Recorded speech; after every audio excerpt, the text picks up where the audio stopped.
जालंधर दैत्य और विष्णु की कहानी। जालंधर एक महान और शक्तिशाली दैत्य था जिसका जन्म समुद्र से हुआ था। उसके जन्म के पीछे की कथा काफी रोचक है। समुद्र मंथन के समय जब अमृत निकला तो भगवान विष्णु ने मोहिनी रूप धारण कर उसे देवताओं में बांट दिया। यह देखकर समुद्र ने नाराज होकर अपनी एक शक्तिशाली संतान को उत्पन्न किया जो जालंधर के रूप में प्रकट हुई। जालंधर को यह वरदान था कि उसकी पत्नी की सतीत्व की शक्ति के कारण कोई भी देवता या शक्ति उसे पराजित नहीं कर सकती थी। उसकी पत्नी वृंदा एक अत्यंत पवित्र और सती नारी थी, जिसके कारण जालंधर की शक्ति अद्वितीय थी। इस शक्ति के कारण जालंधर ने तीनों लोकों पर अपना अधिकार जमाना शुरू कर दिया और देवताओं को भी परेशान करने लगा। जब जालंधर के अत्याचारों से देवता परेशान हो गए तो उन्होंने भगवान विष्णु से सहायता मांगी। विष्णु ने तब जालंधर को समाप्त करने के लिए एक योजना बनाई।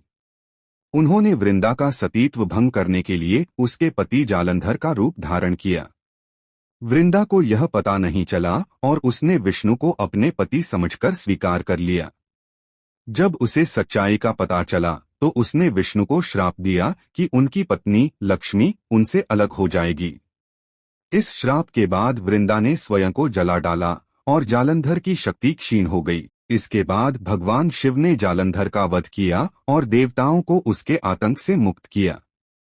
इस प्रकार जालंधर दैत्य का अंत हुआ और भगवान विष्णु ने फिर से तीनों लोकों में शांति स्थापित की। इस श्राप से मुक्ति पाने के लिए विष्णु ने कठोर तपस्या की। उनकी तपस्या से प्रसन्न होकर भगवान शिव और माता पार्वती प्रकट हुए। उन्होंने विष्णु को आशीर्वाद दिया और उन्हें श्राप से मुक्ति दिलाने का आश्वासन दिया। श्राप से पूरी तरह मुक्ति मिलने के लिए लक्ष्मी जी ने तुलसी का रूप धारण किया। इसके बाद तुलसी का पौधा भगवान विष्णु के शालिग्राम रूप के साथ संयुक्त हुआ। जब तुलसी और शालिग्राम का विवाह हुआ तब भगवान विष्णु को श्राप से मुक्ति मिली और वे अपने मूल स्वरूप में लौट आए। इसी कारण तुलसी और शालिग्राम का विवाह हिंदू धर्म में एक महत्वपूर्ण धार्मिक अनुष्ठान माना जाता है। इस घटना के बाद विष्णु और लक्ष्मी फिर से एक हो गए और उन्हें श्राप से पूरी तरह मुक्ति मिली।